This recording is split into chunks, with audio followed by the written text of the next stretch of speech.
$10,000, 16 players, a Minecraft tournament built from scratch by the same people who had been hunting cheaters for a year. And it worked. It finished. Somebody won $3,000.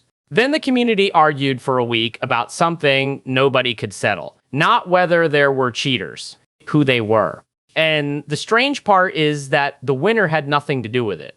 The fight was about the players who got banned before they ever played a match. If you saw my last video, you know how the old system died. The #1 ranked player in Minecraft secretly owned the scoreboard she was ranked on. When that came out, MC tiers died. This is what got built in the wreckage. And here is the detail that was supposed to make it different.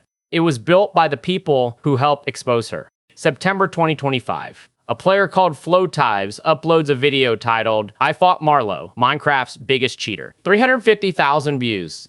6 months before the leaks. Then he goes and builds a server. No volunteer testers, no opinions, just an ELO rating that goes up when you win and down when you lose. He calls it FlowPvP. June 2026, FlowPvP merges with a project called MCLeagues, and the result is PVPHQ, backed by Lunar Client. 22 server locations, so nobody loses to ping, a latency equalizer, a replay system, and an anti-cheat built on hardware ID detection, so a banned player cannot just make a fresh account and walk straight back in. Their own Discord listing sold it in 2 words, ironclad, zero tolerance. Then a streamer with 3.5 million followers put his audience behind it. And to be clear, because everyone gets this wrong, Tubbo does not own PVPHQ. That is FlowPvP's server, and they are the ones who put up the $10,000. Tubbo brought the event and an idea he had been chewing on for a year. Every big Minecraft tournament is an invitational. Friends inviting friends. He wanted the other kind, the kind where anyone can qualify and anyone can win. July 4th, he announces it. PVPChamps, $10,000, an open ELO qualifier, 5 kits picked and banned before every match. The top 12 qualified go straight into the bracket. 13 to 24 fight for the last 4 slots. And every single person who qualified got paid. $200 minimum all the way up to $3,000. His reason.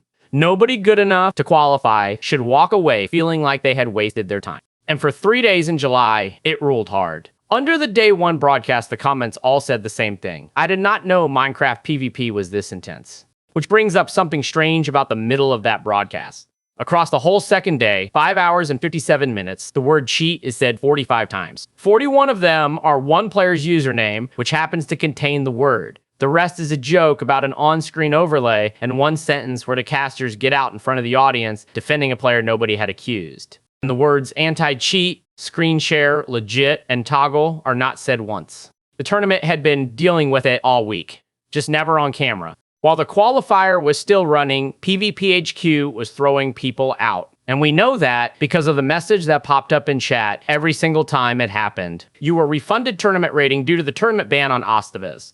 Then the same line again, with a different name in it, and again, if a banned account had beaten you, the system handed your points straight back, automatically. 12 different names show up in those messages. 12 accounts gone mid-qualifier. One of those bans came with its reason written down.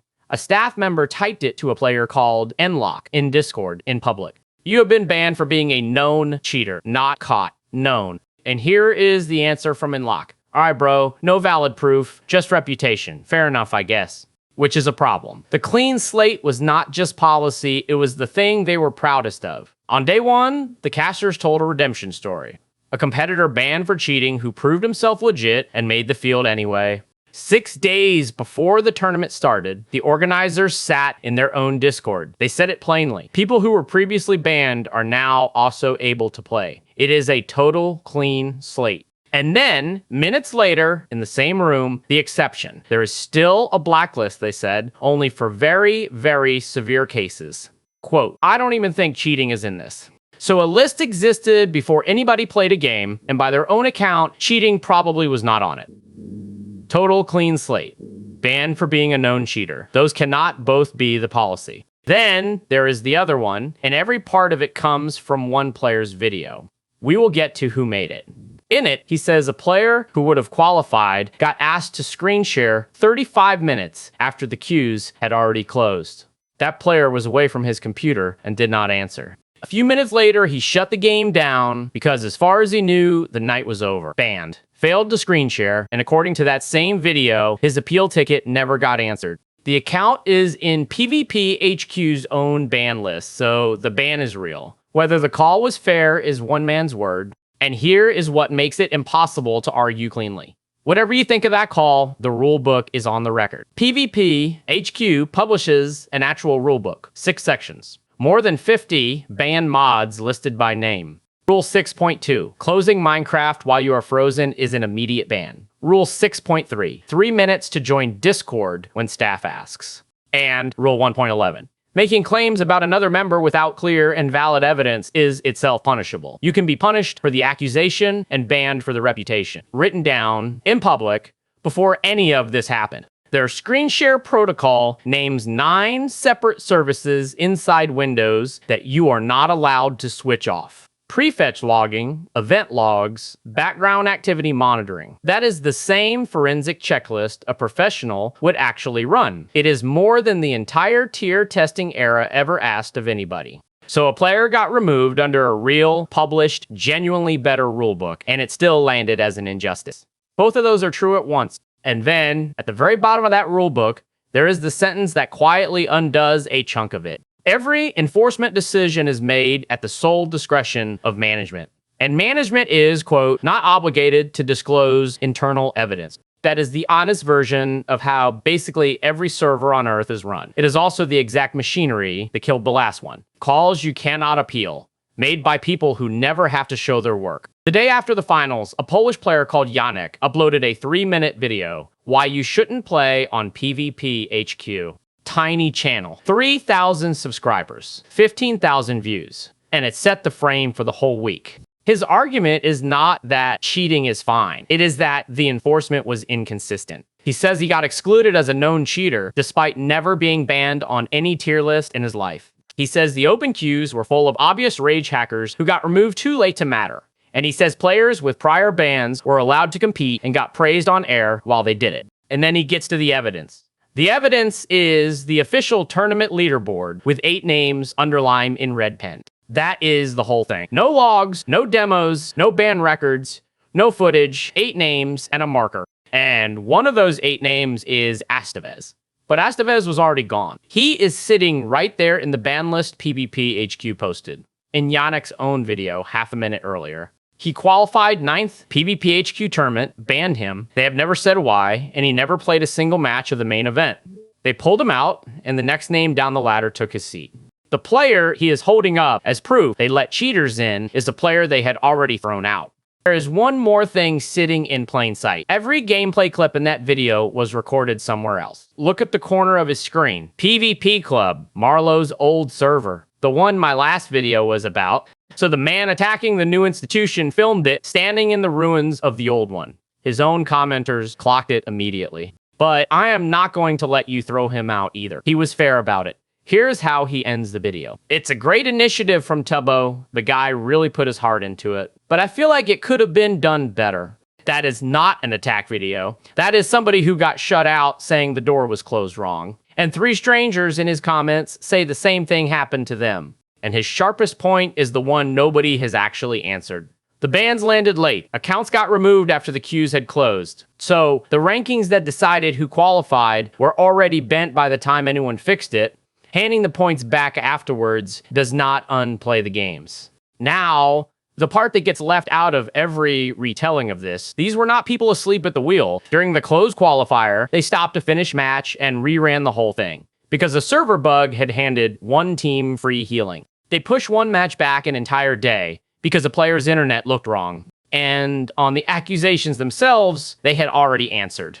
Not afterwards. 3 days before that video existed, live on the day 1 broadcast, a caster brought up the most accused player in the tournament, unprompted, and laid it out. That the kid is 14, that he had been banned before on the tier lists. They volunteered that themselves. He hand-cammed his entire qualifying session, streamed his desktop for the whole open qualifier, ran a keyboard cam, took a screen share and passed it, streamed every single match of the event. And 40 minutes later, they stopped the show to say it flat out. Anybody saying the kid is cheating, you are respectfully dumb. What more do you want him to do? Let's get a bird's eye view of his computer. Pulled the live chat for those 100 seconds. 25 messages, not one about cheating. Cinema, my goat. The prodigy is crazy. They were rebutting an argument nobody was making. He finished second, got paid $1,500, and was never sanctioned by anyone for anything. So how did the community answer all of that? The cleanest version came from somebody arguing against him. He passed their screen share, he passed their hand cam, even though that doesn't prove anything.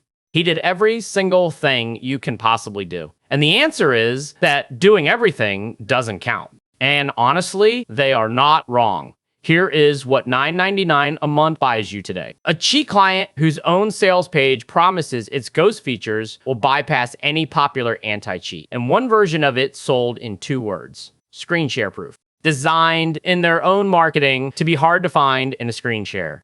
A product built to beat the exact test this tournament used to clear people. And its own sales pitch tells you why.